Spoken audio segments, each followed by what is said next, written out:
आम्ही सकाळी लवकर उठून 6:15 वाजता काळू वॉटरफॉल आणि त्याचबरोबर आडराई जंगल ट्रेकसाठी निघालो आहे। आणि असे जे ओहोळ आहेत ते सध्या वाहणारे दिसत आहेत। अशा या वाहणाऱ्या पाण्यामधून पुढं चाललेलो आहे आणि आमच्या समोरच्या बाजूला आहे गाईड आहे तो रोशन मेमाने। तर असं हे पाणी ओलांडूनच पुढे जावं लागतंय आणि या ठिकाणी काही घरं दिसत आहेत। तर असा हा सुंदर परिसर, छोटे छोटे नाले ओहोळ ओलांडून पुढे जावं लागतंय आणि समोर आले जयश्री राजपूत राजाराम गायकवाड तिकडे थांबलेले आहेत।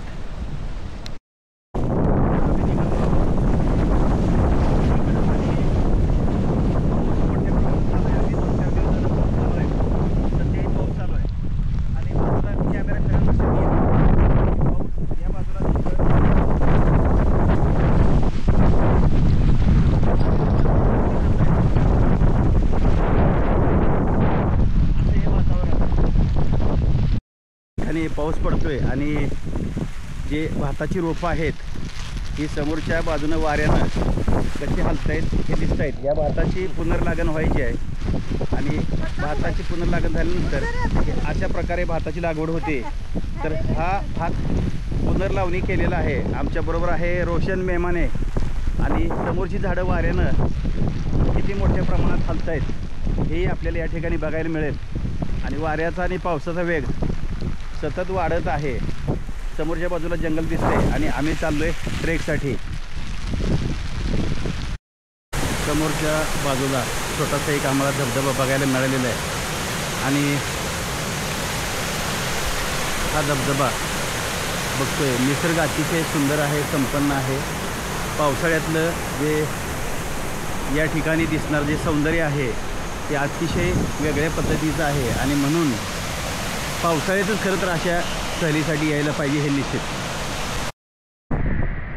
या ठिकाणी आम्ही थांबलो आहे आणि या ठिकाणी छोटासा ओहोळ किंवा नाला भेटलेला आहे। या नाल्याच्या बाजूनं वाहणारं जे पाणी आहे ते अशा पद्धतीनं पडताना दिसतंय, वरून येणारं पाणी। आणि बरीचशी मंडळी अशी आलेली आहेत। तर आमच्या पुढेही भरपूर मंडळी आहेत आणि आमचा गाईड आमच्या पुढं आहे।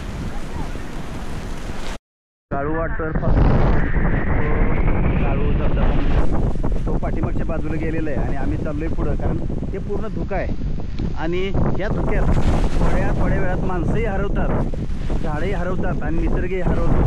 अतिशय काळजी घ्या। आता जो समोरच्या बाजूला आहे तो माझा गाईड आहे, पण तो कदाचित एवढं मोठ्या प्रमाणात धुकं आहे म्हणजे आम्ही जे आहे ते ढगामधूनच चाललेलो आहे। म्हणण्यापेक्षा ढग आहे आणि या ढगात जसं वरती आलोय वाऱ्याचा वेग वाढत आहे आणि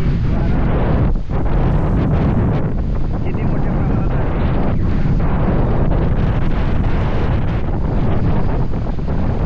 पुढे जाता येते का?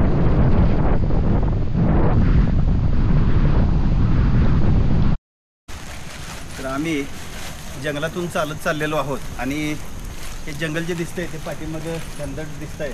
काही इकडं काही गावातली मंडळी यायला लागली, शिरेश्वरी गावातली, की तिथं परत टी स्टॉल वगैरे करतायत किंवा मॅगी स्टॉल। आणि हे पाठीमागचं मोठं झाड दिसतंय आपल्याला। अशी जंगलात मोठी झाडं पण भरपूर आहेत। हे तुझं नाव काय रे बाळा? सार्थक। कितवीला आहे? 7वीला आहे। सांग एवढं पळतो कसं काय? तर हे यांचं काम सुरू झालेलं आहे आणि पूर्ण घनदाट जंगल आहे।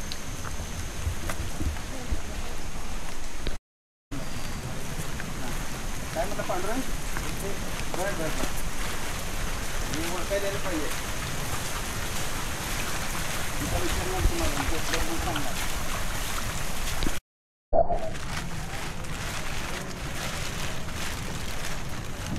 समोरच्या बाजूला जे झाड पडलेलं आहे आणि या झाडाच्या कमानी खालून आपल्याला पुढे जावं लागतंय। तर इथून आपल्याला असं सगळ्यांना वाटून जावं लागणार आहे।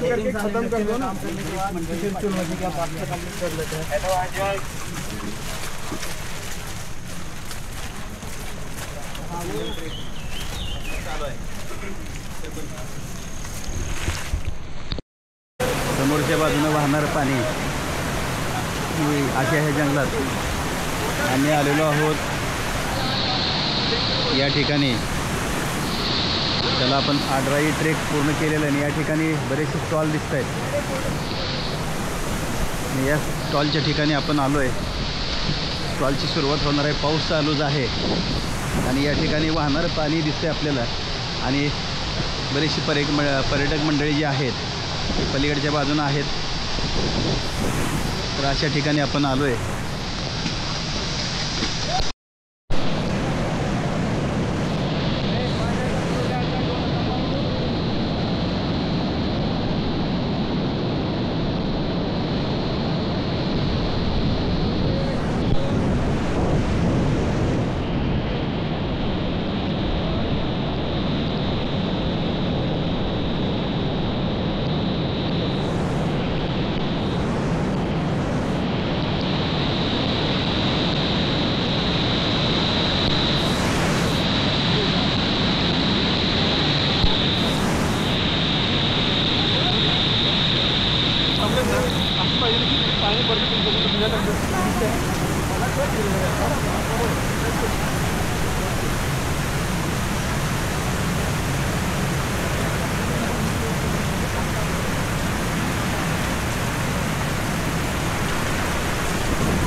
मॅगीच्या स्टॉलच्या ठिकाणी थांबलोय.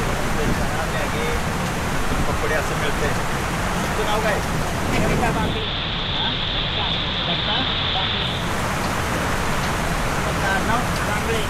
बांबळे. आणि गाव हिरेश्वर. किती वर्षापासून इथे व्यवसाय करतो? 3 वर्ष. आणि हे सगळं साहित्य तुम्हाला डोक्यावर खाली यायला किती वेळ लागतो? यायला आम्हाला 1.5 तास लागतो आणि जायला परत 1.5 तास. म्हणजे दररोजच काम आहे. ठीक आहे. तुमच्याशी बोलून समोरच्या बाजूला आहेत पांडुरंग गुंडे आणि त्यांच्या मिसेस आणि तुमचा मुलगा एक मगाशी आला होता पाणी आणायला गेलाय. नाव काय त्याचं? सार्थक. तर तुम्ही किती वर्षापासून इथं स्टॉल ठेवलेला आहे? हा आम्हाला 4 वर्ष झाली. 4 वर्ष झाली. म्हणजे पर्यटक 4 वर्षापासून येतात का अगोदरपासून येत होते? लॉकडाऊनपासूनच गर्दी वाढली, संख्या वाढली. त्यामुळे तुम्हाला एक व्यवसायाचा आपला एक मार्ग मिळाला. 4 पैसे मिळत आहेत. आणि हे समोरच्या बाजूला धबधबा आहे तो पण इथं अतिशय चांगला आहे. तर तुम्हाला भेटून आम्हाला आनंद वाटला. धन्यवाद. समोरच्या बाजूनं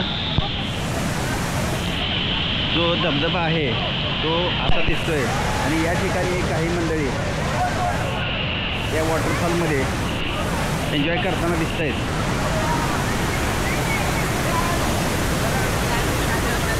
तर मी थोडंसं खालच्या बाजूला चाललो आहे. घसरत आहे थोडंसं.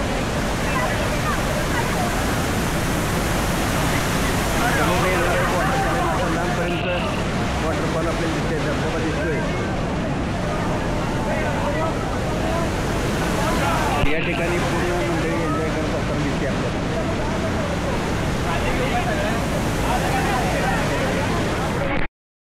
तुझं नाव सांग. हां सार्थक. आणि कितवीला आहेस तू? तू थोड्या वेळापूर्वी पाणी आणायला गेला होता आणि म्हणून जाणून बुजून तुला ह्या व्हिडिओ घ्यायसाठी मी इथं आलो आहे. तुझी भेट झाली. ह्याच्या पुढे शिक्षण घे. शिक्षणाचं फार महत्त्व आहे. समोरच्या बाजूनं जे धबधब्याचे प्रवाह आहेत ते आपल्याला या ठिकाणी आणि वारेही मोठ्या प्रमाणात आहे. हे थोड्याच वेळात धुक्यानं सगळं 100% धबधबे आहेत ते कव्हर होणार आहेत. काही क्षणात हे धबधबे आपल्याला दिसायचे बंद होतील. वरपर्यंत असे जे वॉटरफॉल आहेत, धबधबे आहेत ते दिसत आहेत. आणि अगदी काही क्षण, अगदी मोजून काही क्षणात हे पूर्णपणे दिसायचे बंद होतील.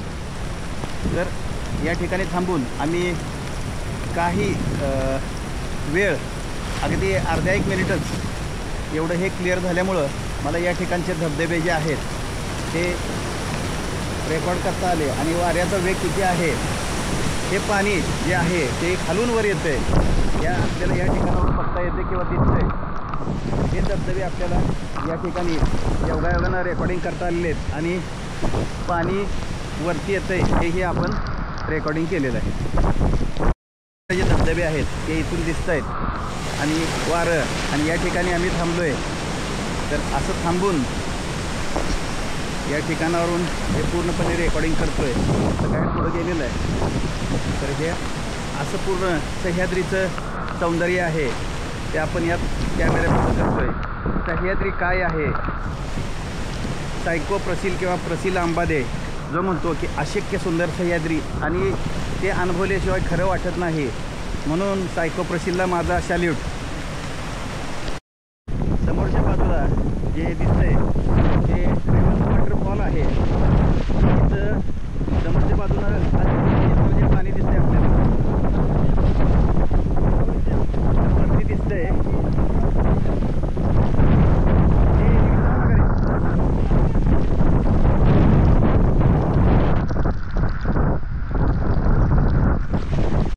वॉटरफॉलचं आज अतिशय धोके किंवा दाट धोके असल्यामुळं दर्शन झालेलं नाही.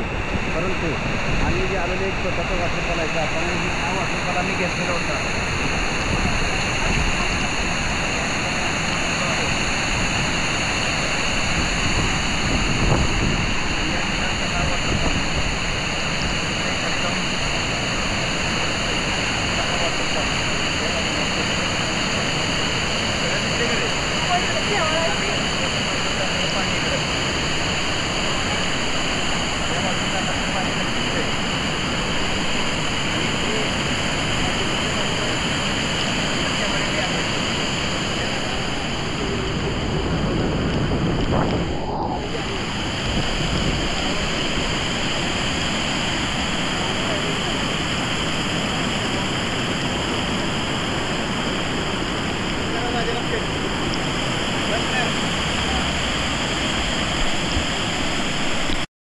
या ठिकाणी हा ओहळ पाण्यातून किती मोठ्या प्रमाणात वाहत चाललेलं आपल्याला बघायला मिळेल. आणि रस्त्यावरून सगळीकडे असं पाणी दिसतं. या ठिकाणी समोरच्या बाजूला 5-6 घरं आहेत आणि 5-6 घरं अगदी काही क्षणापूर्वी धोक्यातून दिसत नव्हती, तर ती आता दिसायला लागलेली आहेत थोडी थोडी.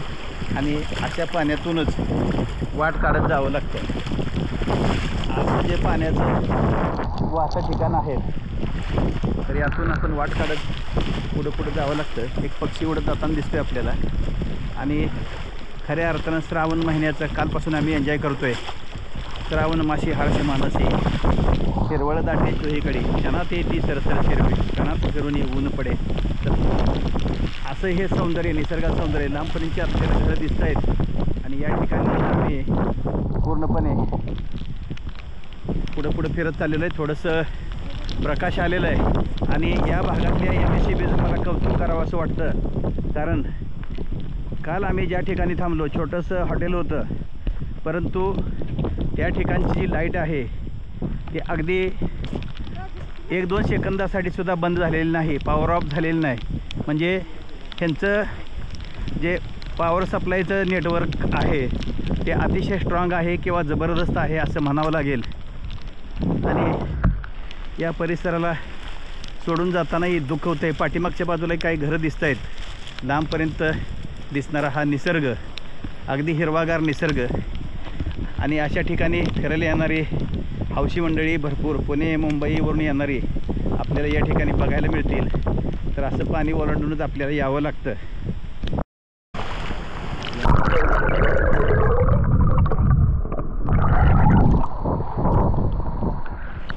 झाल्यानंतर ही समोर असणारी जी घरं ती क्लिअर दिसत आहेत. जे ढग वाहत आहेत हे सुद्धा आपल्याला या ठिकाणून बघायला मिळतील. अशी ही जगणारी माणसं खरंच अशा पद्धतीने त्यांचं कौतुक करण्यासारखं आहे. खास सुविधा यांच्यासाठी पुरवल्या पाहिजेत. भ्रष्टाचार न करता या सुविधा त्यांच्यापर्यंत पोहोचाव्यात हीच अपेक्षा. तो वॉटरफॉल आणि आजही ट्रेकला जात असताना एवढ्या पाण्यातून आपल्याला जावं लागतं. आणि हे पाणी आम्ही जाताना थोडंसं कमी होतं, परंतु येताना वाढलेलं आहे. आणि इथला जो आहे हा निसर्ग परत एकदा डोळ्यात साठवून ठेवावा असं वाटतं. समोरचं जे घर आहे ते आमचं गाईड रोशनचं आहे. आणि समोरच्या बाजूला या ठिकाणी आम्ही हे जे धबधबे काल बघितले होते किंवा वॉटरफॉल हे डोंगरावरून वाहून येणारे इथून सुद्धा बरेचसे वॉटरफॉल दिसत आहेत आपल्याला. तर आपल्याला हे नेहमीच इथं वर्षभर जे साधारणपणे 1 मे ते सप्टेंबरपर्यंत असा पाऊस पडतो आणि आपल्याला ह्या ठिकाणचं वातावरण असं वर्षभर बघायला मिळतं. असा हा मंदिर जो परिसर आहे. तर रोशन बाय.